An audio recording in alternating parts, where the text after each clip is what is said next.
চন্দ্র ও সূর্য গ্রহণের সময় গর্ভবতী মা যদি বাঁকা হয়ে শুয়ে থাকে ও কিছু কাটাকাটি করে, তার কারণে সন্তান কি তাই হয়?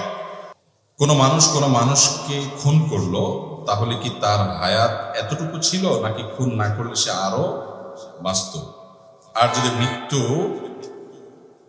তার মৃত্যু কি যে খুন করলো তার হাতে লেখা ছিল?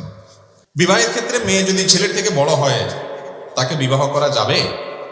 এরপরে প্রশ্ন হলো, এখনকার সমাজে মৃত ব্যক্তি মারা গেলে 4 দিনে 40 দিন পর তার ওয়ারিসরা খানার আয়োজন করাটা বাধ্যতামূলক করে নিলে টাকা না থাকলেও ধার করে করতে হয়, এটা কি জায়েজ আছে কিনা? ভাই, এই মাসআলার উত্তর সবচেয়ে বেশি দিতে হয়। এরপরে প্রশ্ন হলো, বিবাহের ক্ষেত্রে গায়ে হলুদ করা জায়েজ আছে কিনা? যদি জায়েজ হয় কিভাবে করতে হবে? ভাত খাওয়ার সময় সালাম দেওয়া যাবে কিনা? আমাদের সমাজে দেখি কেউ খানা খাচ্ছে, এমন সময় তাকে এসে সালাম দিলে তারপর সে বলে ভাত খাওয়ার সময় তো সালাম দেওয়া সঠিক না। আমাদের সমাজে অনেক পুরুষকে দেখি তারা স্ত্রীর সাথে ঝগড়া হলে মাথা গরম অবস্থায় 3-4 তালাক দিয়ে দেয়, পরে দেখি তারা আবার সংসারও করে, আবার বলে রাগের মাথায় তালাক দিলে তালাক হয় না। সঠিক কোনটা? অনেকে বলে দাড়ি রাখতে হলে তার স্ত্রীর অনুমতি লাগে, অনুমতি না নিলে অনেকে দাড়ি রাখে না, এটা কি সঠিক? অনেক মহিলারা বলে সকালে ঘর ঝাড়ু দেওয়া ছাড়া ও রাত্রে ঘর থেকে কাউকে কিছু দেওয়া যাবে না। সকালে ঘর ঝাড়ু দেওয়া ছাড়া কাউকে দেওয়া যাবে না, রাতে ঘর থেকে কিছু দেওয়া যাবে না। ওষুধ খাওয়ার সময় বিসমিল্লাহ বলা যাবে কিনা? অনেকে বলে বিসমিল্লাহ বললে রোগে বরকত হয়ে যাবে, এটা কি সঠিক? স্ত্রীর কথা ধরে মাতা পিতা ভাই বোনের সাথে সম্পর্ক ছিন্ন করা যাবে কিনা? অনেক মানুষ আছে টাকা হাওলাত দিতে চায় না, কিন্তু সুদে লাগায়, সুদের গুনাহ আযাব সম্পর্কে বলেন। আবার কেউ আছে হাওলাত নিলে ওই টাকা আর সহজে দিতে চায় না। খুব গুরুত্বপূর্ণ প্রশ্ন। আমাদের সমাজে চা দোকানে দেখি একজন আরেকজনের পিছনে বদনাম পরনিন্দা গীবত করে। গীবতের গুনাহ কি হুজুর? মহারণা দেওয়া ছাড়া স্ত্রীকে স্পর্শ করা যাবে কিনা? মহারণা না দেওয়ার গুনাহ কি? প্রথম প্রশ্ন, কোনো মানুষকে খুন করলো, তাহলে কি তার হায়াত এতটুকু ছিল, নাকি খুন না করলে সে আরো বাঁচত? আর যদি তার মৃত্যু কি যে খুন করলো তার হাতে লেখা ছিল? কেউ খুন হলো, এই ব্যক্তি যদি খুনের শিকার না হতো, তাহলে সে কি আরো কিছুদিন বাঁচত কিনা? এই প্রশ্নের উত্তরে ইমাম ইবনে তাইমিয়া রাহিমাহুল্লাহ একটা হাদিস উল্লেখ করেছেন, খুব চমৎকার। সে হাদিসটি পেশ করতে চাই। মানুষের তাকদীর, মানুষের হায়াত, রিজিক, এই বিষয়গুলো 2 প্রকার। একটা আছে চূড়ান্ত, একটা আছে অচূড়ান্ত।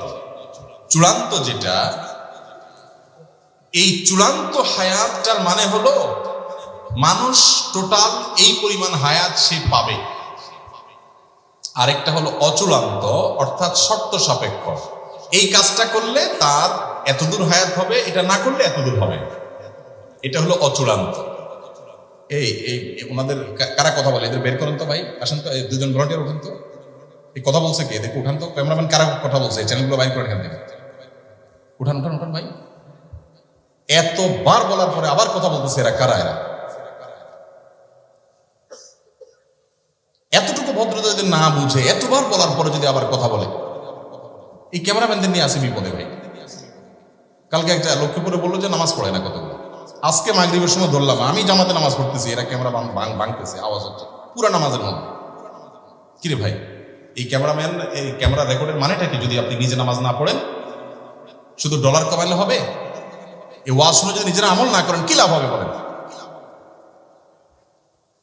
এতবার করে বলা হচ্ছে, কথা বলতে ঝগড়া করতেছে বসে বসে। 3বার 4বার বলার পর আমি মানে অ্যাটেনশন নষ্ট হয়। আল্লাহ তাআলা হেদায়েত দান করুন। এতবার করে বলার পর যদি কথা না শুনি কেমন হবে বলেন? আপনারা নিজেরা তো আমল করবেন ভাই। ক্যামেরাম্যান ভাইরা, আপনারা যত ওয়াজ শুনছেন, এই বিচারা এত শোনার সুযোগ হয় নাই। সব ওয়াজ আপনাদের মুখস্থ মাশাআল্লাহ, কিন্তু আমল যদি না করেন, সবচেয়ে বেশি আযাব হবে পুরো মজলিসের ভিতরে ক্যামেরাম্যান গুলো। কারণ সবচেয়ে বেশি ওয়াজ শুনছে এরা, আমল করে নাই। তাহলে কি লাভ হবে? আমল করতে হবে কিনা ভাই? আল্লাহ তাআলা তৌফিক দান করুন। আপনারা একটু খেপা মনে হয় এদের উপরে, এদের কিছু বকা দিলে আপনারা খুব দেখি ঠিক বলতেছে। এত খেপলে কাল সকালে ওয়াজ ভুলে গেলে এদের উসিলে তো দেখবেন, কেমন দেখবেন? কিন্তু সহযোগিতা থাকা উচিত। ক্যামেরাম্যান ভাইরা, আপনাদের সব জায়গার জন্য বলি, কমন কথা, সব মাহফিলগুলোতে একই সমস্যা হয়। কেন রে ভাই? কথা বলা, মুখ বন্ধ রেখে কথা কাজ করা যায় না? আশেপাশে যদি কথা বলেন ডিস্টার্ব হয়, এতবার বলার পরে আবার ডিস্টার্ব। জি, জাযাকুমুল্লাহ খাইর। তো যেটা বলতেছিলাম, গুরুত্বপূর্ণ একটা ইস্যু। কোনো মানুষ যদি কারোর হাতে খুন হয়, মারা যায়, এই লোকটা তার হায়াত এতটুকুই ছিল যে খুন হয়ে গেছে, নাকি আরো কিছুদিন ছিল, খুন করে বেচারাকে হায়াতটা কমায় দিছে? এর উত্তর হলো তার হায়াত অতদিনই ছিল, তার হায়াত অতদিনই ছিল। এখন প্রশ্ন হবে, তাহলে খুনির দোষটা কি? তার হায়াত শেষ হয়ে গেছে, তার দুনিয়া থেকে যেতে সে আরো সহযোগিতা না করে, টাইম তো শেষ, তার তো যাইতেই হবে। তাহলে তারে খুন করে তার টাইম অনুযায়ী যাওয়ার পথটা সুগম করে দিছে, এবং কি দোষ করছে সে? ব্যাপারটা এরকম হয় না? দীর্ঘ আলোচনা করার সুযোগ নাই, শুধু এটুকু বলি, খুনিকে আল্লাহ রাব্বুল আলামিন শাস্তি দিবেন এই জন্য যে তার হায়াত শেষ না শুরু, এটা নিয়ে তো তোমার দায়িত্ব নেই। তোমার কোনো দায়িত্ব, তোমার তো আল্লাহ মালাকুল মউত বানায় নাই, বানাইছে? তুমি অন্য মানুষের হক রক্ষা করবে, কারোর জীবন যেন বিপন্ন না হয় সেই জন্য দায়িত্বশীল থাকবে। তুমি সেটা করো নাই, তোমার নিজের রাগের মাথায় হোক, ক্ষোভের মাথায় হোক, যেভাবে হোক, পাপের পথ, নিষিদ্ধ পথ তুমি গিয়েছো, সেজন্য তোমার শাস্তি হবে। আর ওই ব্যক্তির যে মৃত্যু হয়েছে, সেই মৃত্যুটা সময় মতো হয়েছে কিনা, আর সে বাঁচত কিনা, এই বিষয়ে বলতে গিয়ে একটা হাদিস বলছিলাম। ইবনে তাইমিয়া রাহিমাহুল্লাহ হাদিসটি উল্লেখ করেছেন যে মানুষের তাকদীরকে আল্লাহ রাব্বুল আলামিন দুই প্রকার রেখেছেন, একটা মুবরাম, গায়রে মুবরাম, আর একটা চূড়ান্ত, একটা অচূড়ান্ত। একটা ধরুন, ফর এক্সাম্পল, একজন মানুষের হায়াত হবে 60 বছর চূড়ান্ত, এইটুক সে পাবেই। আর এরপরে এডিশনাল আরো 10 বছর আল্লাহ তাআলা, কারোর জন্য 10, কারোর বছর 12, কারোর জন্য কোনো মেয়াদে আল্লাহ তাআলা এডিশনাল হায়াত রেখেছেন। এই এডিশনাল হায়াতটা বান্দার বিভিন্ন কাজের উপর নির্ভরশীল রেখেছেন। এর অসুখ হবে, অসুখ হওয়ার পরে সে যদি গাড়ি এনে যদি ডাক্তারের কাছে টাইম মতো নিতে পারে হাসপাতালে, তাহলে সে আরো এত বছর বাঁচবে। যদি না পারে, এর মধ্যে শেষ। এই বিপদটা আসবে। যদি হয় তাহলে সেক্ষেত্রে সে এখনই শেষ হবে, যদি না হয় সে এতদিন বাঁচবে। এখন এই যে অচূড়ান্ত হায়াতটা, তাকদীরের যে লেখক ফেরেশতা, তারাও কিন্তু জানে শুধু চূড়ান্তটা, কত বছর কে পাবে, আল্লাহ তাদেরকে এতটুকু জানাই দেয়। অচূড়ান্ত যেটা, ওইটা আল্লাহ ছাড়া এমনকি তাকদীরের লেখক ফেরেশতাও পর্যন্ত জানে না।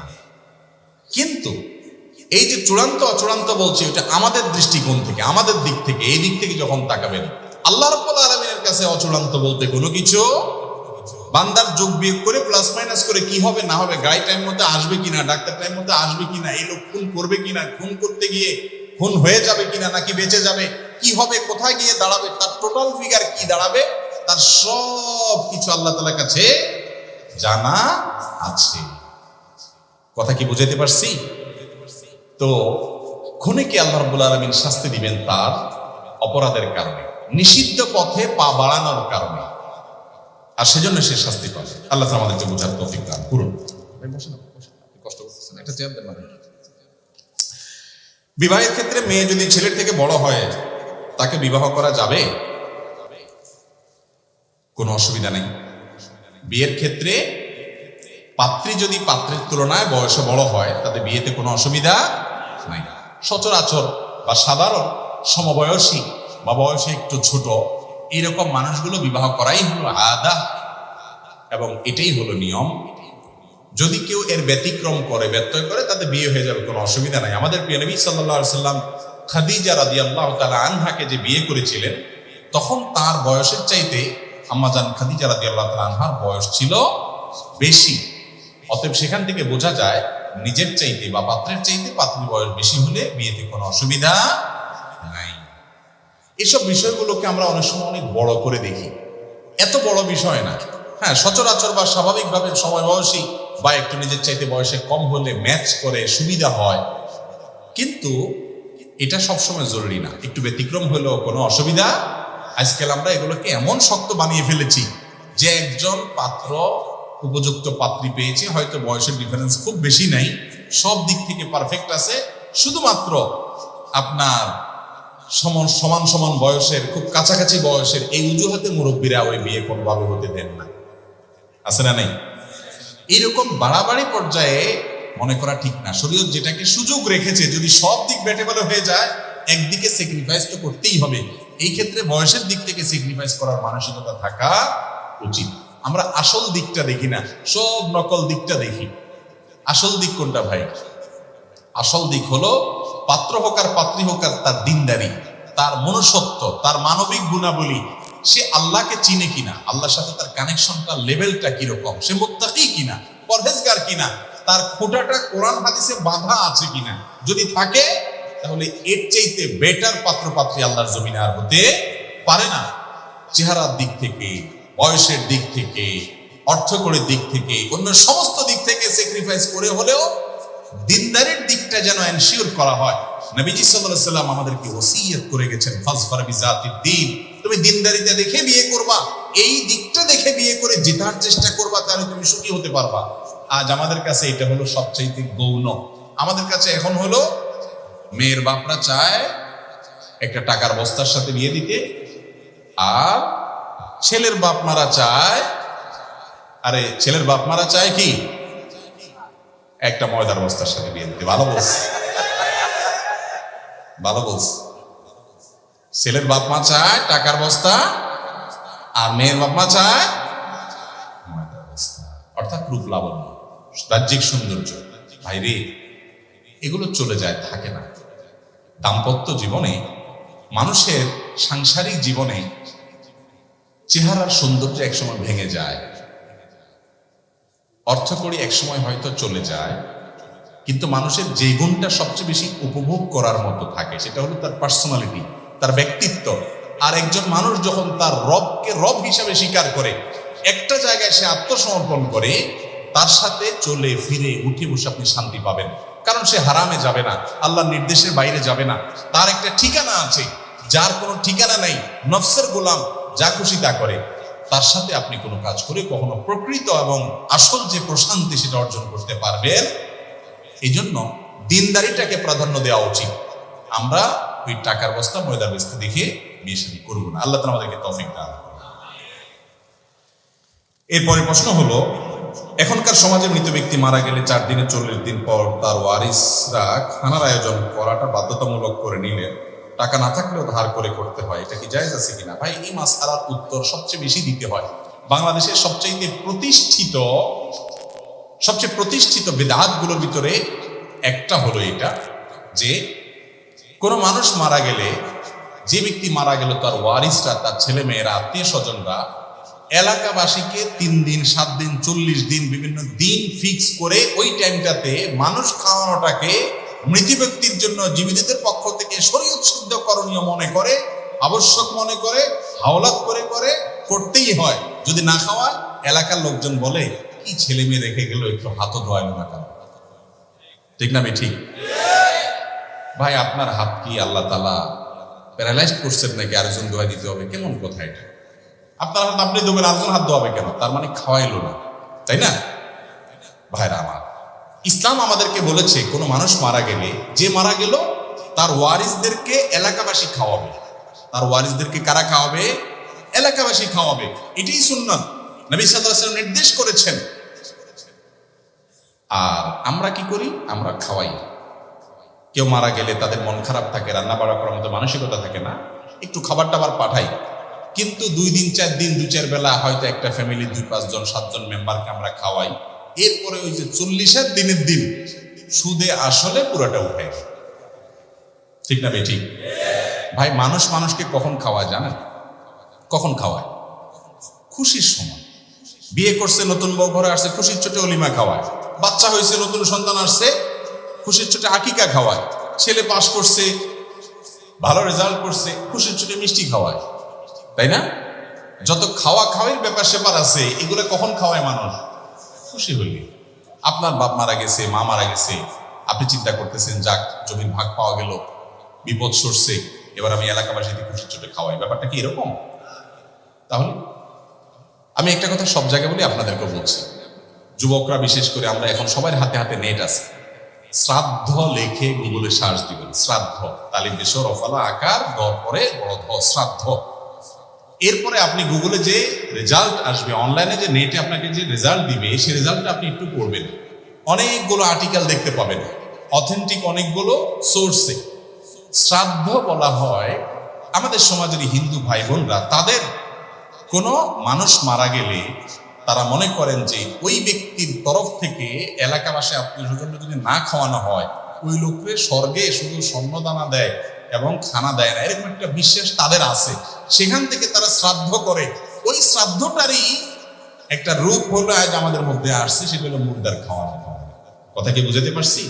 এখানে ওলামা একরাম আছেন, ওলামাজার মাদ্রাসার হজরাত আছেন, ভুল হলে ওনারা আমাকে সংশোধন করবেন। কোন মানুষ মারা যাওয়ার পরে তার ওয়ারিসরা এলাকাবাসীকে খাওয়াইতে হবে, দিনক্ষণ ঠিক করে বা ঠিক করা ছাড়া খাওয়াইতে হবে। মুর্দার জন্য জীবিতদের পক্ষ থেকে এরকম কোন করণীয় কথা কোরআন এবং হাদিসে কোথাও বলা হয় নাই। অথচ বাংলাদেশে এই কাজটা না করে উপায় নাই। কারণ ওই যে বলবে যে কেউ হাত ধোয় নাই। এটার জন্য হিম্মত করা দরকার। আপনার বাবা মারা গেছে, মা মারা গেছে, আপনি কি করবেন? গরিবের বাসায় খাবার পৌঁছে দেন, কোনো দিনক্ষণ ছাড়া চাউল কিনে দেন, বাজার করে দেন, অথবা এমনি টাকা পয়সা দেন। কোন স্থায়ী কাজ করেন, একজনকে একটা টিউবওয়েল কিনে দেন, একজনকে একটা সেলাই মেশিন কিনে দেন, একটা রাস্তা একটু ঠিক করে দেন, একজন গরিবকে কিছু নগদ টাকা দেন, একটা মাদ্রাসায় কিছু টাকা দান করেন, ইয়েতিমখানায় কিছু টাকা দেন, একটা মসজিদের কিছু করে দেন।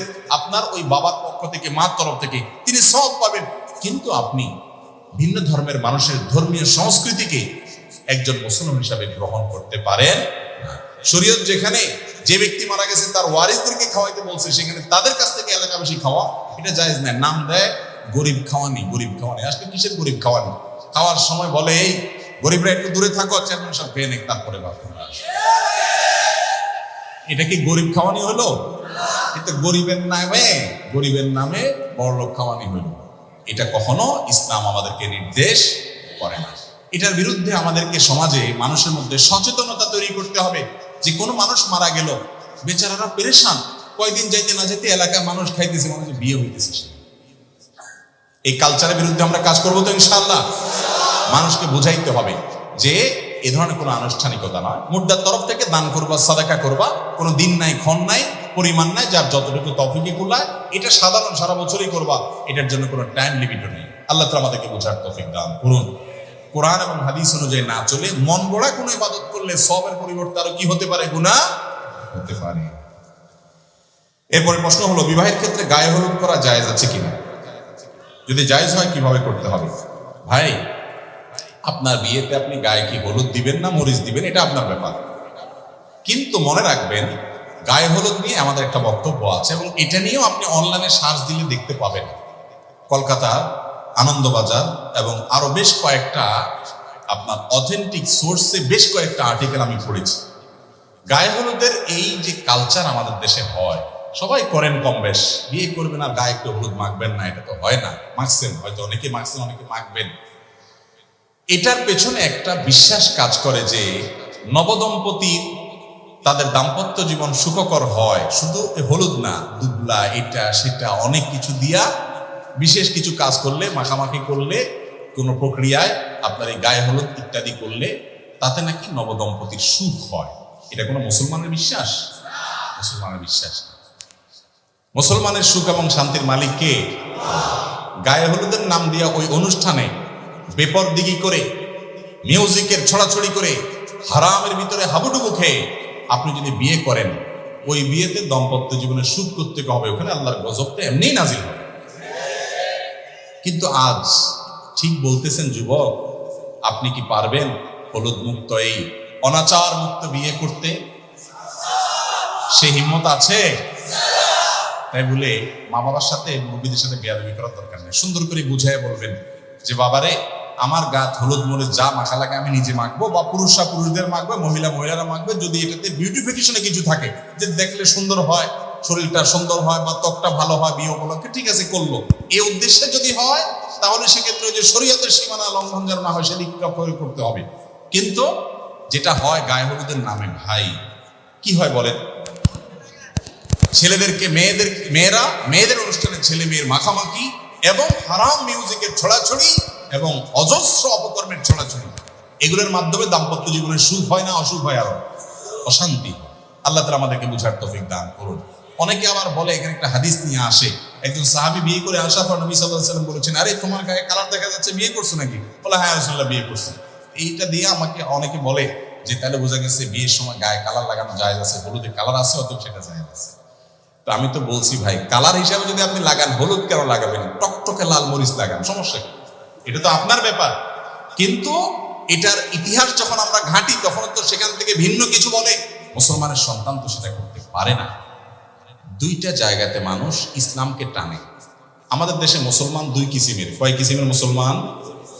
এটা আব্দুল্লাহ জাহাঙ্গীরের বক্তব্য। স্যার বলতেন মুসলমান দুই প্রকার আমাদের দেশে, এক হলো সেকুলার মুসলমান, আর একটা হলো রেগুলার মুসলমান।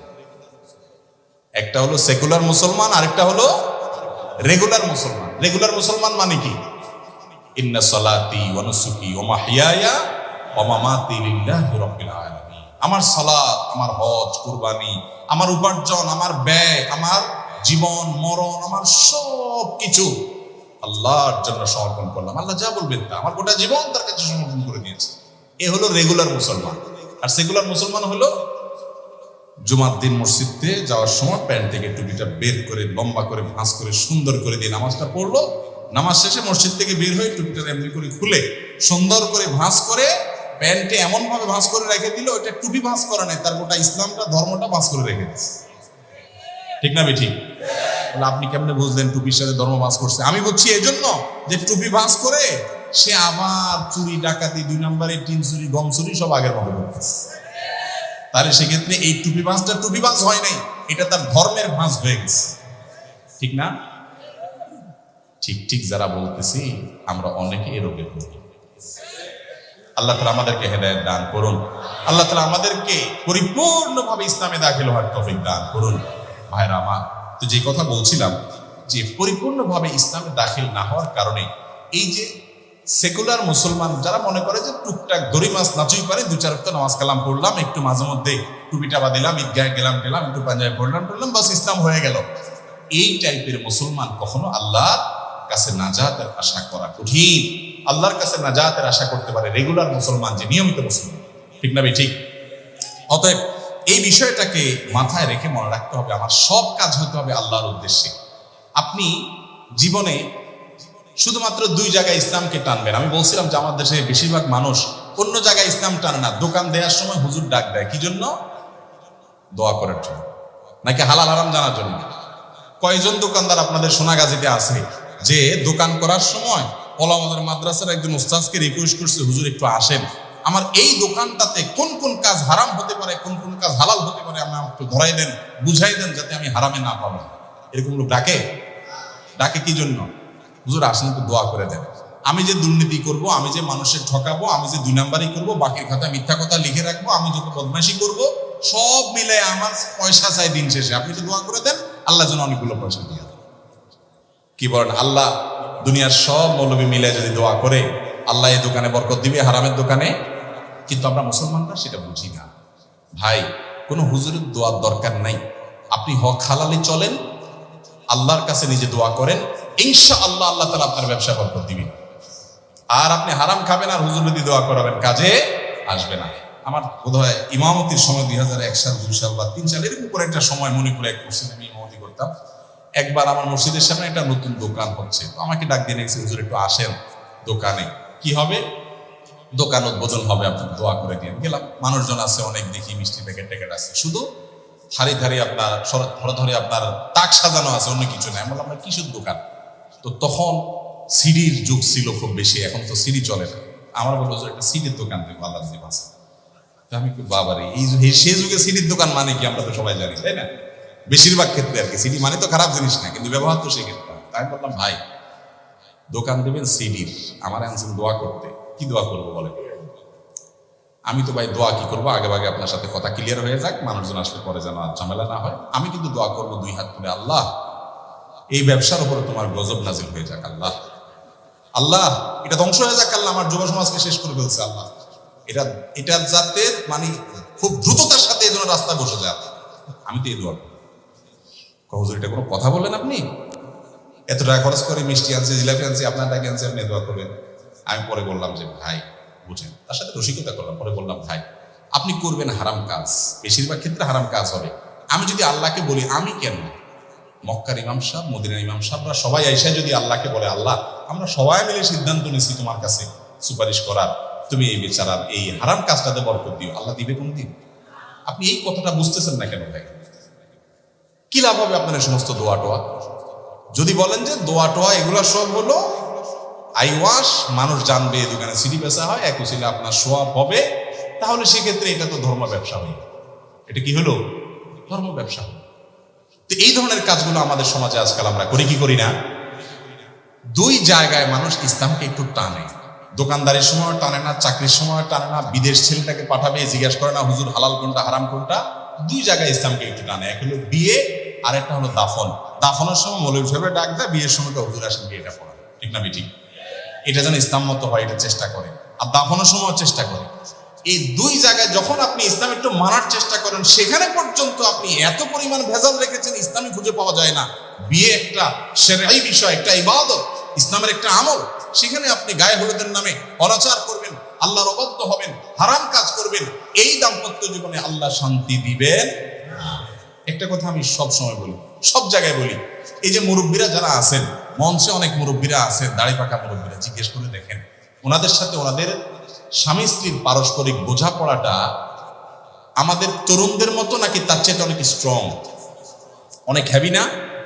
আজকাল তরুণদের দেখবেন সকাল বিকাল ঝগড়া লাগে, আজকে বিয়ে করেছে 6 মাস পরে ভেঙে গেছে, 3 দিন পরে দরবার হয়েছে, 6 দিন পরে মামলা হয়েছে, 10 লাখ 20 লাখ 50 লাখ মহর ধরে কেন যাতে বিয়ে না ভাঙে, তবুও ভাঙে না, এত টাকা দিয়েও বাদ দেওয়া যায় না, ছুটে যায়। অথচ এত ভালোবাসাবাসি মুরব্বীরা তো এগুলো বুঝতেও না। এখন আপনি SMS এ ভালোবাসেন, মোবাইলে ভালোবাসেন, এমনি ভালোবাসেন, সিটিতে ভালোবাসেন, ফেসবুকে মেইলে, কত রাস্তা ভালোবাসার আপনার। এত ভালোবাসার মধ্যে এত অশান্তি কেন? আর মুরব্বীরা ভালোবাসাবাসি তো পরের কথা, চাচি বেচারা 10-15টা পোলাপান পালতে পালতে শেষ, গরু ছাগলের খাবার জোগাড় করতে করতে শেষ, কাজের লোকদের খাবার জোগাড় করতে করতে শেষ, চাচার সাথে দিনে রাতে 24 ঘন্টায় একান্তে বেচারে 10 মিনিট একটু আলাপ করার সুযোগ পায় নাই। চাচা বেচারা কাজ করতে করতে অস্থির, কোনো সময় পায় নাই মহব্বত নিবেদন করার জন্য। কিন্তু তাদের যে ভালোবাসা আছে, আজকে যুবকরা যত বদমাইশির যত রাস্তা আছে, হারামের যত রাস্তা আছে, অবৈধ যত রাস্তা আছে, সবগুলা খুলে উজাড় করে দিয়ে ভালোবেসেও প্রকৃত ভালোবাসা পায়। এখন যুবকদের সে ভালোবাসা হলো মেড ইন চায়না, টিকে না, ঠিক না? কেন? এই কেন প্রধান কারণ হলো, যেই বিয়েতে আল্লাহর অবাধ্যতা করা হয়, শান্তি দেওয়ার মালিক কি রে ভাই? সে আল্লাহ তো শান্তি দিবে না। এই জন্য আমাদের বিয়েতে কোনো অনাচার হবে না, হারামের কাজ হবে। শহর তো শহর, গ্রামে এখন শুরু হয়েছে, বিয়ে উপলক্ষে যে ডেক সেট আনা হয়, ধুম ধড়াক্কা পিটাপিটি হয়, হার্টের রোগী এ আওয়াজে তার কষ্ট হয়। হ্যাঁ, রাত বিরাত আপনি প্রতিবেশীদের কষ্ট দিচ্ছেন কেন? কি হচ্ছে? বিয়ে হচ্ছে। ভাই আপনি বিয়ে করছেন, গান শুনে জাহান্নামে যাবেন, আপনারটা আপনি শুনেন, কিন্তু আপনার গানের বিকট আওয়াজে আশপাশে মানুষের ঘুম হারাম হয়ে যাবে, এটা কোনো সভ্যতা হতে পারে? অথচ মুসলমানের বিয়ের মধ্যে করছি আমরা, আপনাকে বদদোয়া দিচ্ছে। যে গান শোনা হারাম মনে করছে সে বদদোয়া দিচ্ছে, যারে আওয়াজে কষ্ট হচ্ছে সে বদদোয়া দিচ্ছে, একজনের মোবাইলে কথা বলতে পারছে না বিকট আওয়াজের কারণে। এই বর্বরতা, এই অসভ্যতা যদি কারোর বিয়েতে থাকে, সেই বিয়ে থেকে বরকত কোত্থেকে আসবে? এই জন্য যুবকরা বিয়েকে সকল হারাম মুক্ত করে, অনাচার মুক্ত করে সুন্নাহ সম্মত বিয়ে করবো ইনশাআল্লাহ। সুন্নাহ সম্মত বিয়ের রূপরেখা নিয়ে আমরা একটা আলোচনা দীর্ঘ কোনো একটা মাহফিলে করবো। আল্লাহ তাআলা আমাদেরকে তৌফিক দান করুন। অনেক কথা বলে ফেলেছি গায়ে হলুদ থেকে। গায়ে হলুদ এর যত আনুষ্ঠানিকতা আছে, এটাকে কেন্দ্র করে যত আনুষঙ্গিক কাজ আছে হারাম, সেগুলো যদি থাকে তাহলে এটা এমনি হারাম। আর এছাড়া এটার ইতিহাস বলে এটা ভুল বিশ্বাস, ভ্রান্ত বিশ্বাস থেকে এসেছে। অতএব গায়ের সৌন্দর্য বা অন্য কোনো উপকারিতার কারণে যদি কেউ দেন দিতে পারেন, কিন্তু শরীয়তের সীমানার মধ্যে থেকে। ভাত খাওয়ার সময় সালাম দেওয়া যাবে কিনা? আমাদের সমাজে দেখি কেউ খানা খাচ্ছে, এমন সময় তাকে এসে সালাম দিলে তারপর সে বলে ভাত খাওয়ার সময় তো সালাম দেওয়া সঠিক না। আসলে কি তাই ভাই? খানা খাওয়ার সময় সালাম দেওয়া যায়? আমাদের দেশে অনেকে বলে খানার নামাজ পড়া সমান, খানার ইবাদত করা সমান, ঠিক না? এরকম বলে না অনেকে? অথচ খাওয়ার সময় সালাম দেওয়া যায়, কোনো অসুবিধা নেই। আপনি যে ব্যক্তিকে সালাম দিচ্ছেন তিনি খাওয়ার ফাঁকে ফাঁকে সালামের উত্তর দিবে, যদি লোকমা মুখে তাকে শেষ করে উত্তর দিবে। একান্ত সে মুখে দিচ্ছে, ওই টাইমে না দিয়ে দরকার, অপেক্ষা করেন 2-4 সেকেন্ড, একটা পর্যায়ে গিয়ে তাকে সালাম দেন সময় মতো। কিন্তু খাওয়ার সময় সালাম দেওয়াতে অসুবিধা, সালামের জবাব দেওয়াতে অসুবিধা নেই। এই যে আমরা ছোটবেলা থেকে অনেকে শুনে আসছি যে খাওয়ার নামাজ পড়া সমান, নামাজ আর খানার ইবাদত করা সমান, এগুলো সব আমাদের বানানো হাদিস, এগুলা কোরআন হাদিসে নাই। এরপরে প্রশ্ন হলো, মহিলাদের কণ্ঠে গজল অথবা কোরআন তেলাওয়াত শোনা জায়েজ হবে কিনা? ভাই, কোরআন তেলাওয়াত হইতে হবে সুমধুর কণ্ঠে, মিষ্টি কণ্ঠে। আর কোরআন তেলাওয়াতের ব্যাপারে হাদিসে আসছে, লাইসা মিন্না মান লাম ইয়াতাগান্না বিল কোরআন, যে কোরআন তেলাওয়াতের সময় সুন্দর কণ্ঠ দিয়ে তেলাওয়াত করে না, সে আমার উম্মত না। এখন মহিলারা যখন কোরআন তেলাওয়াত করবে, তাদের কণ্ঠের সকল সৌন্দর্য তারা দিয়ে তেলাওয়াত করার চেষ্টা করবে, ঠিক না বেঠিক? এটাই তো কোরআন তেলাওয়াতের আদব।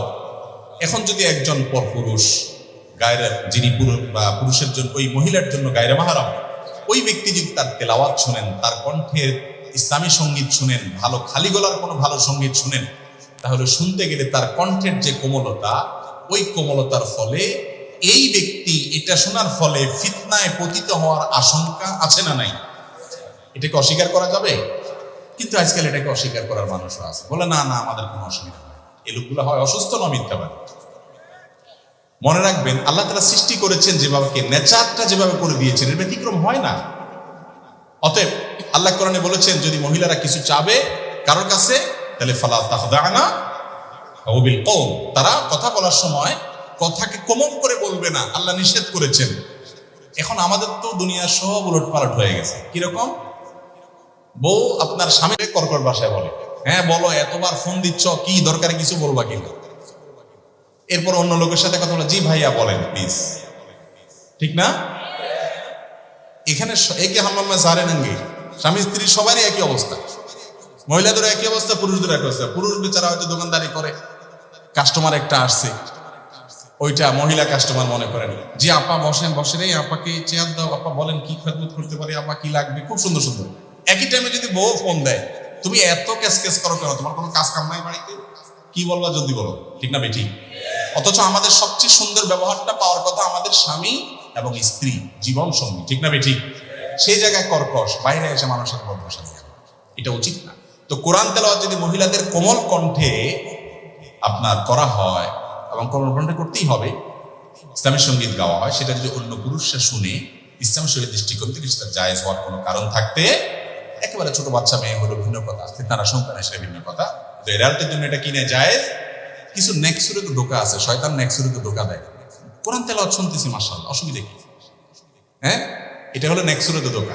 কোরআন তেলাওয়াত শুনতেছি, কিন্তু মহিলার কণ্ঠে পুরুষ শুনতেছেন। আপনি কোরআন তেলাওয়াত শুনতে শুনতে কত জগতে চলে যাবেন, কত চিন্তার ভিতরে ঢুকে যাবেন, আপনি নিজেও টের পাবেন না। ইসলাম আগে থেকে বাদ দিতে বলেছে। আর যারা ইসলামকে পছন্দ করে না, তারা বলে সমাজে কোনো দর্শন হতে পারবে না, যুবকরা খুব সাবধান। তবে তোমাদেরকে উস্কানির যত রাস্তা আছে সব আমরা খুলে রাখবো। বিজ্ঞাপনে, বিলবোর্ডে নারীকে আমি বিশ্রীভাবে ঝুলাবো, বিভিন্ন জায়গায় পণ্যের মতো নারীকে আমি উপস্থাপন করব, তুমি নিজের নিয়ন্ত্রণ করো। এ হলো ইসলাম। ইসলাম যারা পছন্দ করে না তাদের সিস্টেম। আর ইসলামের সিস্টেম কি? ওয়ালা তাকরাবুজ জিনা, আগে থেকে চোখের হেফাজত করো, তাতে সমস্যা সমাজের এমনি দূর হয়ে যাবে। আল্লাহ আমাদেরকে বোঝার তৌফিক দান করুন। আমাদের সমাজে অনেক পুরুষকে দেখি, তারা স্ত্রীর সাথে ঝগড়া হলে মাথা গরম অবস্থায় 3-4 তালাক দিয়ে দেয়।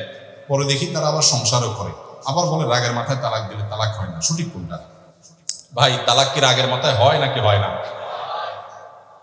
তালাক কি মহব্বত করতে করতে ভালোবাসার চোটে বলে দেয়, তোমাকে আমি ওগো 1, 2, 3, 4, 5 তালাক দিয়ে দিলাম, কেউ বলে? আরে ভাই, তালাক তো হয়ই রাগে, তালাক তো হয়ই রাগে। যদি রাগের মাথায় তালাক না হয়, তাহলে দুনিয়াতে কোনো তালাকই, হ্যাঁ, রাগের মাথায় তালাক হয় না। মানে হলো, যদি এরকম রাগ হয়, রাগের চোটে আপনার সেন্স নষ্ট হয়ে গেছে, আপনি জানেন না কি বলছেন, এইরকম যদি হয়ে যায়, আপনি কি বলছেন মুখ দিয়ে বাইরে জানেন না, অন্যরা বলতেছে তুমি রাগের চোটে বলে ফেলছো, এরকম যদি হয়ে যায়, কি বলছে সে জানে না, তার এরাদাও ছিল না, ওই রাগের ওই লেভেলে চলে গেলে সে তো পাগলের মতো হয়ে গেছে, তারটা মাফ, তালাক হবে না। কিন্তু আপনি জানেন কি বলছেন, এরপরে বলছেন না আমি রাগ করে বলছিলাম। তালাক এমন একটা জিনিস, আমি বিভিন্ন জায়গায় অনুরোধ করি, আজকেও বলছি, যারা এখনো বিবাহ করেন না তারা একটু শুনেন ভালো করে, যারা বিবাহ করেছেন তারাও শুনেন। আল্লাহর ওয়াস্তে দাম্পত্য জীবনে স্বামী স্ত্রীর মধ্যে যত ঝামেলা হোক, যত গন্ডগোল হোক, যত বুঝের অমিল হোক, আর যা করেন না করেন, খবরদার তালাকের কথাটা মুখের বাহির করবেন না। সালাতুন জিদ্দুহুন্না জিদ্দুন ওয়া হাসদুহুন্না জিদ্দুন, নবীজি বলেছেন 3টি কাজ দুষ্টমি করে হেসে হেসে করলেও হয়ে যায়, সিরিয়াসলি করলেও হয়ে যায়, তার মধ্যে একটা হলো তালাক। শয়তান সবচেয়ে বেশি খুশি হয় তালাক। তালাক এটা যদি আপনি একবার মুখে দিয়ে ফেলেন, এরপরে যদি দুনিয়ার সমস্ত আলেমদের কাছে ঘুরে বেড়ান, তালাক হয়ে যাওয়ার মতো যদি একবার বলে ফেলেন, এরপরে বলেন হুজুর আমি সরি, তালাকটা এটা হয় না, এটাকে বাতিল ঘোষণা দেন, দুনিয়ার সমস্ত হুজুর মিলেও বাতিল ঘোষণা দিতে পারবে। আমার জীবনে কত তালাকের মাসআলা দিতে গিয়ে যে চোখের পানি এসেছে সেটা বলার মতো না। অনেক দেখেছি যুবক, কি সুন্দর যুবক, জুমার পরে দাঁড়িয়ে আছে হুজুর মাসআলার জন্য, অনেক কষ্টে আসছে সাক্ষাৎ করতে। বিস্তারিত শোনার পরে বললাম, ভাই তালাক তো যেই পরিমাণ দিছেন সারা জীবনে, তাতে সম্পর্ক বহুত আগেই শেষ, আর ঘর করতে পারবেন।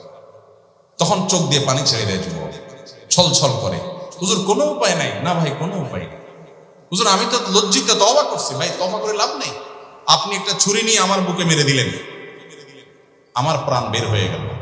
এরপর আপনি যদি জিহ্বা কামড় দিয়ে বলেন, ও সরি আমার তো ভুল হয়ে গেছে, আমি কি জীবিত হব? তালাকটা এরকম।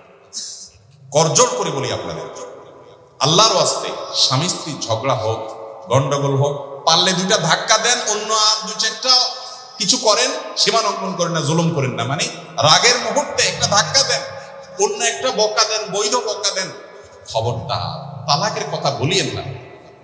এটা যদি আপনি বলে ফেলেন, ঠেকানোর কোনো ক্ষমতা নেই, হয়ে যাবে। এটা রাগের মাথায় মানুষ তালাক দেয়, ঠিক আছে, কিন্তু এইভাবে না। আপনি যদি দেখেন যে আপনার এই মহিলার সাথে ঘর করা যাচ্ছে না, আপনার স্বামীর সাথে চলছে না, কোনোভাবে বনিবনা হচ্ছে না, আপনার তখন সিদ্ধান্ত কি জানেন? ইসলাম তালাককে কত সুন্দর সিস্টেমের মধ্যে আছে। আল্লাহ বলেছেন, তোমার বনিবনা হচ্ছে না, নাম্বার 1, স্টেপ নাম্বার 1, প্রথম কাজ কি? তুমি তাকে বুঝাও, দেখো এরকম করো, এরকম করিও না, এরকম বলিও না, এই টাইম এটা বলিও না। প্রথম বুঝাও, বুঝে কাজ হচ্ছে না, শাসনে চলে যাও। কি শাসনে যাবা? তোমরা বিছানা পৃথক করো, ওয়াহজুরুহুন্না ফিল মাদাজি', রাগ করে বাসার বাইরে চলে যাও, অন্য বাসায় শুয়ে থাকো, অন্য রুমে শুয়ে থাকো, তার সাথে অভিমান করো, দেখো সে সংশোধন হয় কিনা, তোমার দুঃখটা বুঝে কিনা। তাতেও যদি কাজ না হয়, তাহলে ফাবাসু হাকামান মিন আহলিহি ওয়া হাকামান মিন আহলিহা। তালাক দেওয়ার আগে স্টেপ নম্বর 3, উভয় পরিবারের মুরব্বীদেরকে জানাও যে মুরব্বীরা, আমরা দুজনে বহু চেষ্টা করছি, কোনো সমাধানে আসছি না, আমাদের মধ্যে বনিবনা হচ্ছে না, আপনারা একটু বসেন। তাদেরকে দিয়ে, বুদ্ধিমান মাথাওয়ালা কিছু মুরব্বীকে দিয়ে একটু বসে মীমাংসা করার চেষ্টা করেন। তাতে যদি হয় আলহামদুলিল্লাহ, তাতেও যদি না হয় স্টেপ নম্বর 4 নম্বর স্টেপে গিয়ে যদি মনে হয় না তালাক ছাড়ার উপায় নাই, এভাবে ছাড়তে গেলে অশান্তি বাড়তে খুনাখুনি হতে পারে, বিপদ হতে পারে, তাহলে এবার একজন দক্ষ আলেমের কাছে যান, একজন দক্ষ মুফতির কাছে যান, দারুল ইফতায় যান, একজন ভালো বিশেষজ্ঞর কাছে যান, যে বলেন, ভাই এই হলো অবস্থা, আমি এখন তালাক ছাড়ার বিকল্প নাই, সিদ্ধান্ত নিয়েছি তালাক দিতে হবে। মুরব্বীরাও বলছেন ঠিক আছে, আলাদা হওয়া ভালো, কিভাবে দেন আপনি বলেন। এবার উনি বলবেন এইভাবে দেন, এই ভাষায় দেন, ওই ভাষায় ওই পদ্ধতিতে দিবেন। এরপরে ছুটাছুটি ছাড়াছাড়ি হয়ে গেল, 2 বছর 5 বছর 10 বছর পরেও আবার কখনো আপনার ভিতরে অনুশোচনা হয়েছে, না রে লোকটা ভালো ছিল, হয়তো 2-4টা জিনিস খারাপ ছিল, আমরা একসাথে থাকতে পারলে ভালো হইতো, এর চেয়ে ভালো তো আর পেলাম না, বরং ফিরে গেলে ভালো হইতো। আবার যদি ফিরে আসতে চান, সে ফিরে আসার রাস্তা থাকবে। কথা কি বুঝাতে পারছি? আর নিজের মন মতো যদি দেন, এমন ভাবে তালাক দিবেন, এরপরে কিছু এলাকা আছে তালাকের পরে হুজুর ধরে নিয়ে আসে, হুজুর তওবা পড়ায় না। দুনিয়ার সব হুজুর মিলে তালাক পড়াইলে তওবা জোড়া লাগবে?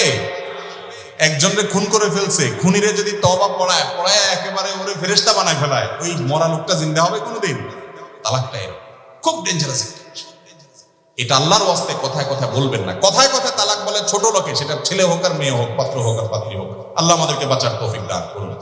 ঠান্ডা মাথায় বুঝে শুনে সিদ্ধান্ত গ্রহণ করে তারপরে যেতে হবে। তালাকের বিষয়ে আরো অনেক স্টেপ আছে, আমি বিস্তারিত বলবো না, এটা নিয়ে দীর্ঘ আলোচনা করা দরকার। তালাক কখন দিবেন? যেই পবিত্রতার পিরিয়ডে শারীরিক সম্পর্ক হয় নাই। কেন ইসলাম এই টাইমে তালাক দিতে নিষেধ করেছে? মাসিক হবে, মাসিকের পরে পবিত্রতার পিরিয়ড হবে, তারপরে তালাক দিবেন। কেন? যাতে করে একজন পুরুষের পরিপূর্ণতার প্রয়োজন থাকে, যে পবিত্রতার পিরিয়ড গেছে, এরপরে মাসিকের একটা পিরিয়ড গেছে, তারপরে তার স্ত্রীর প্রতি তার যে আগ্রহ আছে, সে আগ্রহটা পূর্ণ মাত্রা থাকার পরেও যদি সে তালাকের ডিসিশন নেয়, তাহলে বুঝতে হবে তালাকটা সে বুঝে শুনে তারপরে সিদ্ধান্ত নিয়েছে, বিচক্ষণতার সাথে নিয়েছে এবং ঠান্ডা মাথায় নিয়েছে। ইসলাম চায় যে তালাকটা যেন তেনভাবে নিয়ে না দেয়। আমার ব্যক্তিগত অভিজ্ঞতা বলি, আমার অভিজ্ঞতায় বলে, বাংলাদেশের প্রেক্ষাপটে শতকরা হয়তো 90% বেশি হবে মানুষ তালাক দেওয়ার পরে 6 মাস পরে, 2 মাস পরে, 1 বছর পরে, 2 বছর পরে, 10 বছর পরে বেশিরভাগ মানুষ এসে বলে, হুজুর আবার একটু একসাথে থাকতে চাচ্ছি, আফসোস করে। কিন্তু এমন ভাবে তালাক দেয় যে আর আসার রাস্তা থাকে। খেয়াল রাখবো তো ইনশাআল্লাহ। আল্লাহ তাআলা আমাদেরকে বুঝার তৌফিক দান করুন। অনেকে বলে দাড়ি রাখতে হলে তার স্ত্রীর অনুমতি লাগে, অনুমতি না নিলে অনেকে দাড়ি রাখে না। এটা কি সঠিক? স্ত্রীর অনুমতি লাগবে দাড়ি রাখার জন্য? দাড়ি রাখার নির্দেশ করেছেন রাসূল আকরাম সাল্লাল্লাহু আলাইহি ওয়াসাল্লাম। কোরআন হাদিস যদি কোনো কিছু অর্ডার করে, সেই অর্ডার যদি অ্যাপ্রুভাল করতে আরেকজন লাগে, তাহলে তো এটা কোরআন হাদিসের বড় বস হয়ে গেল, ঠিক না বেঠিক? এক টেবিল থেকে অ্যাপ্রুভাল পেয়ে গেছেন, এখন আরেক টেবিলে যদি অ্যাপ্রুভাল নিতে হয়, তাহলে ওই টেবিলটা এই টেবিলের চেয়ে বড় না ছোট? আল্লাহ নির্দেশ করেছেন, রাসূল নির্দেশ করেছেন আরফুল্লাহা, দাড়ি লম্বা করো। এখন যদি আপনি স্ত্রীর কাছে যায় পারমিশন নেওয়া লাগে, তাহলে তো রাসূল সাল্লাল্লাহু আলাইহি ওয়াসাল্লাম উপরে রেখে ফেললেন তারে, ঠিক না বেঠিক? আল্লাহর নির্দেশে পরে আর কারোর অ্যাপ্রুভাল নেওয়ার দরকার আছে? রাখতে হবে। এখন কথা হলো, বউকে তো মানাইতে হবে, বুঝাইতে হবে। বেচারে যদি বলে দেখো তুমি দায় রাখলে চাচার মতো লাগবে, আমি এক জায়গায় যাইতে পারবো না, কেমন লাগে, আমার বান্ধবীরা আছে তাদের স্বামীরা হ্যান্ডসাম, তুমি এরকম, আপনি তাকে বুঝাবেন, বলবেন দেখো তুমি যেরকম আমার দায়টা তোমার ভালো লাগতেছে না, বলতেছো না রাখতে, ঠিক আছে, আচ্ছা তোমার দিকে খেয়াল রেখে আমি দায় নাই রাখলাম। আমারও একটা আবদার আছে, কি?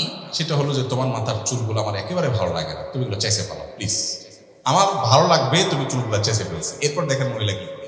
তখন মহিলা বলবে তোমার আসলে ডাক্তার দেখানো দরকার, এটা তুমি কি বললাম? তখন আপনি এবার বলবেন যে ওই কথাটাই আমি বলতে চাইছিলাম, একটু সময় নিয়ে বললাম আর কি।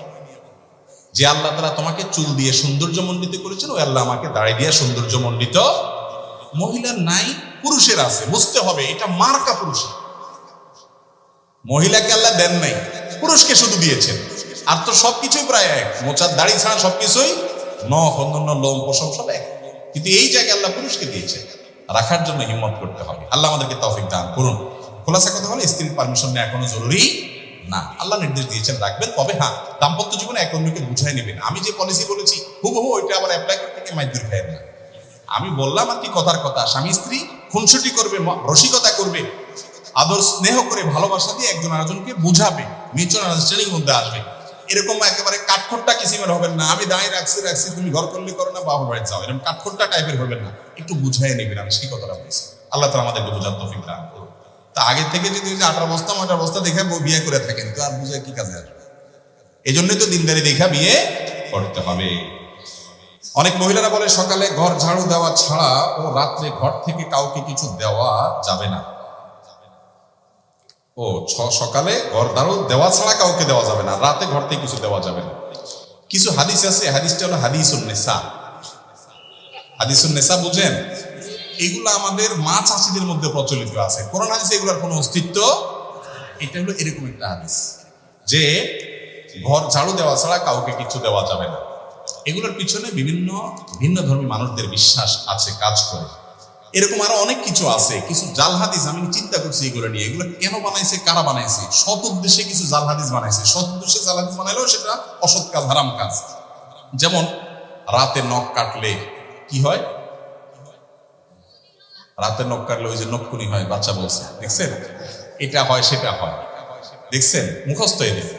আচ্ছা, রাতে নখ কাটলে কোরআন হাদিসে কোথাও নিষেধ নাই, আপনি রাতে কাটেন দিনে কাটেন। এটা আমার মনে হয় কোনো সময় মুরব্বীরা চিন্তা করছে, পোলাপাইন রাতে নখ কাটতে গেলে অন্ধকারের মধ্যে, তখন হারিকানে মেমবাতিতে আপনার চেরাগের আলোতে, কি আর আলো থাকে, কাটতে গেলে হাত কাটতে পারে।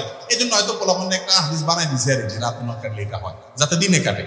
বাবা তখন হয়তো ঠিক ছিল, আলো ছিল না, ওই ফকফকা আলো দিনের চাইতে বেশি আলো, কারণ যদি সুবিধা হয় সে কাটবে, কোনো অসুবিধা নাই।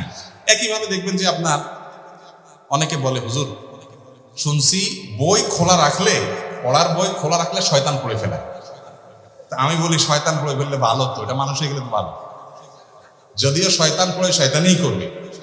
যাই হোক, এটা একটা ভিত্তিহীন কথা, ফালতু কথা, মিথ্যা কথা, এর কোনো ভিত্তি নেই। ভাই শয়তান যদি বই পড়তে চায় সে খুলেও পড়তে পারে।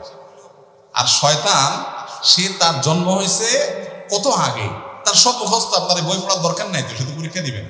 এগুলো অযথা কথা। আমার মনে হচ্ছে এটাও কোনো মুরব্বীরা বানাইছেন এই জন্য যে পোলাপান বই খোলা রেখে দৌড় দেয় এদিকে সেদিকে, বাতাসে মোরগে এটাতে সেটাতে, গ্রামে গঞ্জে অসুবিধা হয়, ছিঁড়ে যায় পাতা ফুটা, পোলাপানে ছিঁড়ে ফেলায়। এই জন্য যাতে বন্ধ করে থুয়ে যায়, দায়িত্বশীল ভাবে গোছায় থুয়ে যায়, এই জন্য একটা হাদিস মিথ্যা বানাই দিছে আর কি, যেটা বললে শয়তান পড়ে। বুঝেন নাই কথা? এরকম অনেক কিছু আছে। কোরআন হাতে থেকে পড়লে কি করা লাগে, যে ডাল দিতে হয়, চাল দিতে হয়, লবণ দিতে হয়, এক এক এলাকায় এক একটা আছে। এটাও জাল হাদিস। কোন মুরব্বীরা হয়তো বানাইছেন এই চিন্তায় যে কোরআন বেটা ধরবা, তুমি সিরিয়াসনেসের সাথে ধরবা, কেরম করে ধরছো, কেমন ধরছো, তোমার হাত থেকে পড়ে গেছে, ওরে মানুষ করার জন্য একটা হাদিস বানায় নিছে জাল, যে পড়লে যাতে চাইল ডাইল লবণ দেওয়া লাগে। বাবা তখন চাইল ডাইল লবণ অনেক দাম ছিল, কষ্ট করে জোগাড় করতে হইতো। আর 2 কেজি 1.5 কেজি চাইল এখন কোনো ব্যাপার, পোলাপানের 5 এমবির টাকা এইটা করা লাগবে বললে পোলাপান ভয় পাবে। এগুলো তখন কোন সৎ উদ্দেশ্যে মানুষ বানাইছে। এরকম অনেক ফালতু কথা আছে, শুনে রাখেন। এই কথাগুলো মনে হচ্ছে খুব সহজ কথা, সহজ কথা না, এগুলো অনেক বড় কথা। আল্লাহ বলেছেন ওয়া আন তাকুলু আলাল্লাহি মা লা তা'লামুন, আল্লাহ তাআলার ব্যাপারে তোমরা না জেনে কিছু বলবা না, মন গড়া কিছু বলবো না, এগুলো গুনাহের কথা, জায়েজ নাই। আল্লাহ তাআলা আমাদেরকে বুঝার তৌফিক দান করুন। এগুলো এক ধরনের ছোট শিরক, এক ধরনের শিরক, যে মুমিনের ভালো মন্দ, ইমানদারের ভালো মন্দ সব কার হাতে? এসব ফালতু বিশ্বাস করা যাবে না, অযথা বিশ্বাস করা যাবে না। অনেক রকমের আছে এরকম, সকালবেলায় আপনার ঝাড়ু দেখলে এটা হয়, কাক দেখলে ওইটা হয়, কাকের ডাক শুনলে এটা হয়, বাম চোখ লাফাইলে এটা হয়। আমার মনে লিস্ট করলে কয়েকশো হবে এরকম জাল হাদিস আছে এবং ভিত্তিহীন কথা আছে। ওষুধ খাওয়ার সময় বিসমিল্লাহ বলা যাবে কিনা? অনেকে বলে বিসমিল্লাহ বললে রোগে বরকত হয়ে যাবে, এটা কি সঠিক? ভাই, ওষুধ খাওয়ার সময় বিসমিল্লাহ বলবেন কিনা? প্রত্যেকটা গুরুত্বপূর্ণ কাজে শুরুতে বিসমিল্লাহ বলবেন। কুল্লু আমরিন যী বালিন লাম ইবদা বিসমিল্লাহি ফাহুয়া আবতার আও আখতা। যে কোনো গুরুত্বপূর্ণ কাজ আল্লাহর নাম নিয়ে শুরু না করলে ওটা অপূর্ণাঙ্গ থাকবে। এই জন্য ওষুধ পান করা, ওষুধ সেবন করার সময় কি করবেন? বিসমিল্লাহ বলেই সেবন করবেন। বিসমিল্লাহ বললে রোগে বরকত হবে, কেন? ওষুধে না বরকত হবে? আপনার নজর ওদিকে গেছে কেন? বরকত হবে কিসে? ঔষধে। ঔষধে বরকত হওয়া মানে ওষুধে কল্যাণ হওয়া, ওষুধে কল্যাণ হওয়া মানে রোগ ভালো হওয়া, ওইটা আরো ভালো হবে। তো এই যে বিসমিল্লাহ বলা ঠিক না ওষুধ খাওয়ার সময়, এগুলো মুরব্বীরা একসঙ্গে বলতো, এগুলোর কোনো ভিত্তি নাই। অনেকে আবার ওষুধ খাওয়ার একটা দোয়া বলে, আল্লাহ শাফি, আল্লাহ কাফি, আল্লাহ মাফি, শুনছেন নি? এটাও বানায় নিছে কেউ একজন, এগুলোর কোনো ভিত্তি নাই ভাই। আল্লাহ শাফি, আল্লাহ শেফা দানকারী, আল্লাহ কাফি, আল্লাহ যথেষ্ট, আল্লাহ মাফি। মাফি মানে বাংলা মাফি আল্লাহ নাই, নাউজুবিল্লাহ, ওই অর্থ না। আল্লাহ মাফি মানে আল্লাহ মুআফিন থেকে, আল্লাহ মুআফিন আর কি। তো এই যে কথাগুলো বলা হয়, এই কথাগুলো আপনার বিশেষ করে দোয়াটা, এটা কোরআন হাদিসে আসে নাই। আপনি আল্লাহর নাম নিয়ে বিসমিল্লাহ বলে ওষুধ সেবন করে ফেলবেন, ইনশাআল্লাহ আল্লাহ তাআলা কি দিবেন? সেবা দান করবেন। এরপরে প্রশ্ন হলো, মাহরামের সামনে শরীরের কতটুকু অংশ মুক্ত রাখা যাবে? মাহরামের সামনে একজন নারী, মাহরাম পুরুষের সামনে, ধরো শ্বশুরের সামনে, তারপর তার বাপ ভাইয়ের সামনে, যাদের সাথে দেখা দেওয়া জায়েজ আছে, তাদের সামনে শালীন পোশাকে থাকবেন, মার্জিত পোশাকে থাকবেন। তার চেহারা, তার হাত, তার পা, পায়ের গোছা, এই অংশগুলো তারা দেখাতে পারেন, মাথা, এগুলো মুক্ত রাখতে পারেন। ফিতনা সংকুল এই সময়ে নিজেকে যতটা শালীন রাখা যাবে স্বামী ছাড়া অন্যদের সামনে, ততটাই নিরাপদ এবং ততটাই সেফ, ততটাই ব্যক্তিত্ব বহন করে। এই জিনিসটা খেয়াল করতে হবে। বাকি শরীয়তের সীমানার ক্ষেত্রে যথেষ্ট আপনার প্রশস্ত। একই কথা পুরুষের জন্য প্রযোজ্য। পুরুষ তার শ্বশুর বাড়িতে আপনার যারা মাহরাম আছেন, শাশুড়ি আছেন, তারপরে যাইয়া আপনার তার বোন নিজের বাড়িতে আছেন, মা আছেন, তাদের সামনে নাভি থেকে হাঁটু পর্যন্ত এই অংশ তিনি ঢেকে রাখবেন, বাকি অংশ প্রদর্শন করতে পারবেন, কিন্তু তাকেও যথাসম্ভব শালীন এবং যথাসম্ভব যতটুকু না হয় না ততটুকু তিনি উন্মুক্ত রেখে চলতে পারবেন, ওই মূল অংশের বাইরে। এর পরের প্রশ্ন হলো,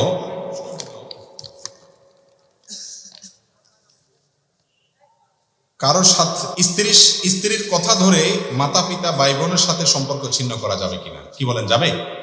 এটা যে যাবে না এটা আমরা সবাই জানি, এটা প্রশ্ন করার ইস্যু না, কিন্তু এটা আমাদের সমাজে অনেক বড় ইস্যু হয়ে গেছে, যে বইয়ের কথা শুনে মা বাবার সাথে সম্পর্ক ছিন্ন করে, আবার মা বাবার কথা শুনে অনেকে বইয়ের উপর অবিচার করে। আছে না? নেই? এই দুইটার কোনোটাই করা যাবে না, বরং সবার সাথে কথা ব্যালেন্স করে চলতে হবে, প্রত্যেকের যার যার হক আদায় করতে হবে। কারোর সাথে রাগ করে নিজের জন্য কোনো কিছুকে হারাম করলে এর প্রতিকার কি?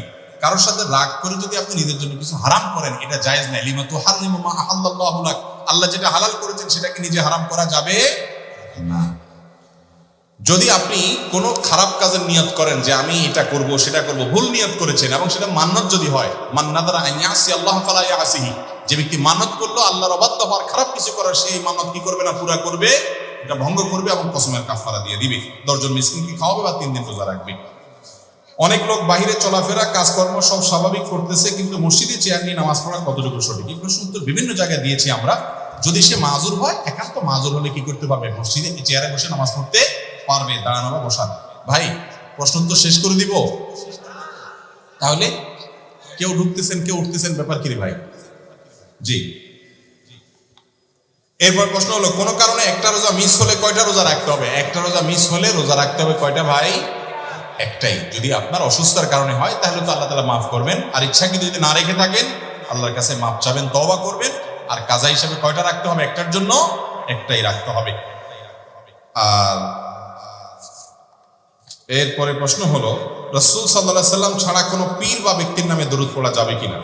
যেমন কোন কোন দরবারে বিভিন্ন পীরের নামে দরুদ আছে, আসসালাতু ওয়াসসালামু আলাইকুম বলি। ভাই, দুরুদের ক্ষেত্রে সারা বিশ্বের সমস্ত উলামায়ে কেরামে একমত, রাসূল করিম সাল্লাল্লাহু আলাইহি সাল্লাম ছাড়া অন্য কারোর জন্য সালাত সালাম এই সালাত শব্দ ব্যবহার করে দুরুদের যে ফরম্যাট, ওই ফরম্যাটে স্বতন্ত্র দুরুদ পাঠ করা যাবে না। এটা মাকরুহ, অপছন্দনীয়, এবং এটা দোয়া এবং সৎ উদ্দেশ্যে করলেও ভালো না। বরং কি করতে হবে? নবী করিম সাল্লাল্লাহু আলাইহি সাল্লামের সাথে দুরুদের অন্যদের নাম যুক্ত করে, যে তার প্রতি এবং তার পরিবারের প্রতি, অন্য মুসলমানদের প্রতি, অমুকের প্রতি অন্যদেরকে যুক্ত করা যাবে। এটা রাসূল আকরাম সাল্লাল্লাহু আলাইহি সাল্লামের শানের দিকে তাকিয়ে। এরপরে অনেক প্রশ্ন, একটা প্রশ্ন নিচ্ছে এখান থেকে, মৃত ব্যক্তির পাশে কোরআন তেলাওয়াত এবং 4 দিন 40 করার বিধান কি? 40 বিধান শেষ হয়ে গেছে, মৃত ব্যক্তির সামনে কোরআন তেলাওয়াত। ভাই, কোরআন তেলাওয়াত করতে হবে জীবিত ব্যক্তির সামনে, তাকে শোনানোর জন্য। যিনি মারা গেছেন তার সামনে তেলাওয়াত করলে তিনি শুনতে পাবেন। ওমা আনতা বিমুসমিইন মান ফিল কুবুর। আপনি মৃত ব্যক্তিকে যেহেতু শোনাতে পারবেন না, তাহলে এবার তার সামনে কোরআন তেলাওয়াত করার কোনো ফজিলত নাই। মৃত ব্যক্তি কেউ মারা গেলে তার চারপাশে, লাশের চারপাশে ঘিরে মানুষ কোরআন তেলাওয়াত করে, অনেক সময় হুজুর ভাড়া করে আনি কোরআন তেলাওয়াত করা হয়। এগুলো ইসলামের নির্দেশ না। আপনি নিজে তোর কোরআন তেলাওয়াত করেন, করার পরে এর সওয়াব মৃত ব্যক্তির জন্য আপনি সাদাকা দিতে, হাদিয়া দিতে পারেন কিনা, বকশিশ দিতে পারেন কিনা, অনেক উলামায়ে কেরাম বলেছেন পারে, এবং এর সম্পর্কে অনেক দলিল আছে, অনেক লম্বা চড়া আলোচনা আছে। কিন্তু মৃত ব্যক্তিকে কোরআন শোনানো বা তার লাশকে ঘিরে কোরআন তেলাওয়াত করা, এটা মৃত ব্যক্তিকে বিদায়ের কোনো আমল না। অনেক মানুষ আছে টাকা হাওলাত দিতে চায় না, কিন্তু সুদে লাগায়, সুদের গুনাহ আযাব সম্পর্কে বলেন। আবার কেউ কেউ আছে হাওলাত নিলে ওই টাকা আর সহজে দিতে চায় না। খুব গুরুত্বপূর্ণ প্রশ্ন। দেখেন, হাওলাত দেওয়া এটা একটা বড় ধরনের ইবাদত এবং সওয়াবের কাজ, এটা আমরা ভুলে গেছি। আমরা এখন এত স্বার্থপর হয়েছি যে ধার দেব, কি লাভ আমার? লাভ ছাড়া ধার দেই না। লাভ নিয়ে ধার দেওয়া, এটা হলো সুদ।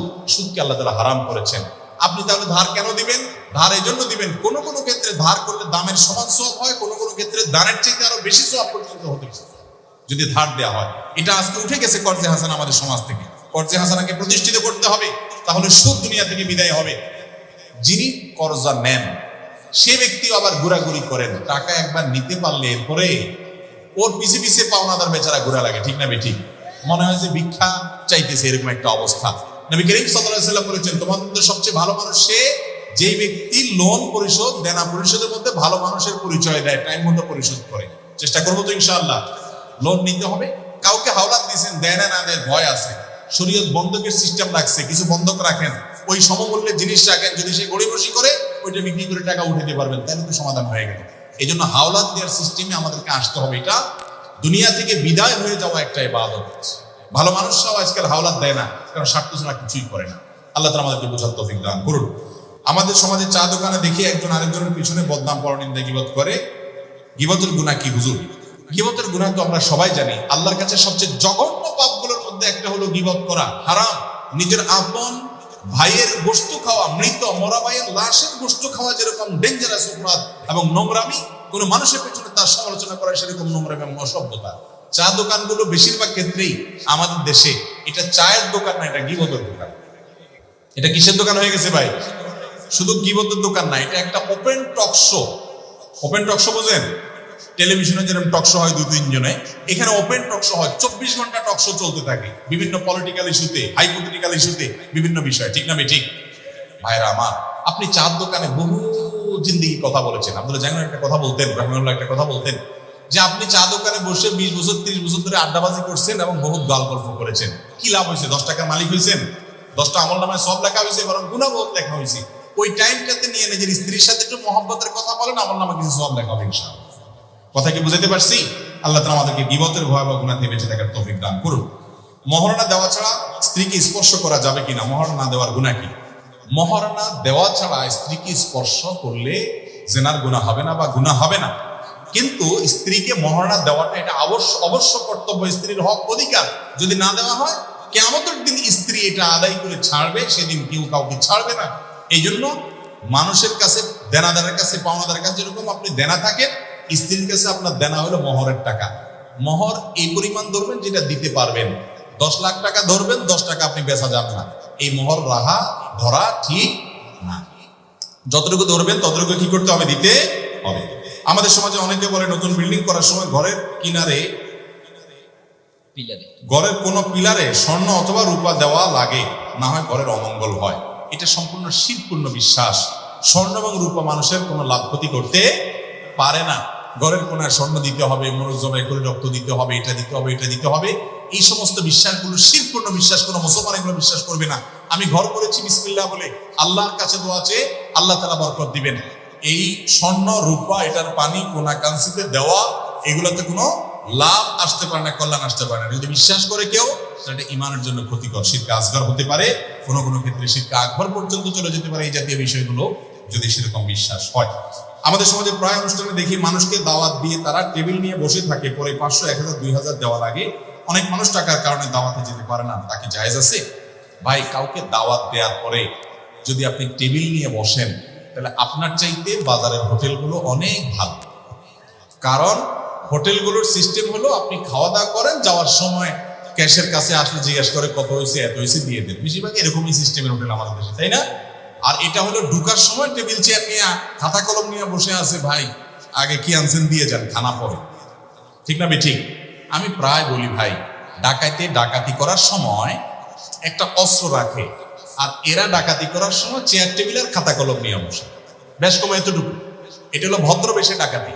যুবকরা একটু প্রতিজ্ঞা করেন তো, আমার বিয়েতে কোনো প্রকার চাঁদাবাজি চলবে না। আমার বিয়েতে কোনো প্রকার চাঁদাবাজি আমি এলাও করব, কিন্তু এটা বুকের বল নিয়ে বলার জন্য কিছু পয়সা করে কামাইতে হবে। মা বাপ বলবে 2 টাকা নিজে কামাইতেও পারে না, আবার বাধাও দিবা, তখন ঝামেলা করবেন কি করবেন না। এই জন্য হক হালালে কামার জন্য পরিশ্রম করবেন, যুবকরা পরিশ্রমী হবেন। এর পাশাপাশি আপনি এই অনাচারের বিরুদ্ধে দাঁড়াবেন। ভাই, আজকাল কিছু কিছু দাওয়াত আছে, এগুলো পাইলে মানুষের মন খারাপ হয়, বিশেষ করে মধ্যবিত্ত, নিম্ন মধ্যবিত্তের। অলিমার দাওয়াত দিলে, আকিকার দাওয়াত দিলে, বিয়ের দাওয়াত, এই জাতীয় দাওয়াত দিলে, কেন? কারণ জানে এখানে ফ্যামিলির সবাই মিলে খাইলে 2000, 3000 টাকা খাইতে পারবো, এর বেশি না, কিন্তু দেওয়া লাগবে 5000। ঠিক না ঠিক? লস প্রজেক্ট, তার চাইতে চাইনিজে খাওয়া ভালো। এই জন্য এরকম কোনো অনাচার করা জায়েজ নাই। চন্দ্র সূর্য গ্রহণের সময় গর্ভবতী মা যদি বাঁকা হয়ে শুয়ে থাকে, ও কিছু কাটাকাটি করে, তার কারণে সন্তান কি তাই হয়? গর্ভবতী মা যদি চন্দ্রগ্রহণের সময় একটু বাঁকা হয়ে শোয়, তাহলে সন্তান বাঁকা হবে কিনা? ভাই, এই সমস্ত আজগবি বিষয়গুলো আমাদের সমাজ থেকে আলহামদুলিল্লাহ অনেকখানি উঠে গেছে, এখনো আসে। বিশেষ করে চন্দ্রগ্রহণ সূর্যগ্রহণের সময় এই প্রশ্নটা হাজার হাজার মানুষ করে দেখি। চন্দ্রগ্রহণ সূর্যগ্রহণের সময় একজন পুরুষ যদি বাঁকা শুতে পারে, একজন মহিলাও বাঁকা শুতে পারবে, কোনো অসুবিধা। একজন পুরুষ যদি কাটাকাটি করতে পারে, মহিলাও কাটাকাটি করতে পারবে। এই মহিলাদের বিরুদ্ধে যত মিথ্যা ফতোয়াবাজি চলে এবং ভুলভাল ফতোয়াবাজি চলে, চন্দ্রগ্রহণ সূর্য গ্রহণের সময় কোনো কিছু কাটা যাবে না, ফল কাটা যাবে না, মাছ কাটা যাবে না, বাসার বাইরে যেতে পারবে না, বাঁকা শুতে পারবে না, এই কথাগুলো নিছক কুসংস্কার। এগুলোর সাথে কোরআন হাদিসের কোনো সম্পর্ক নাই।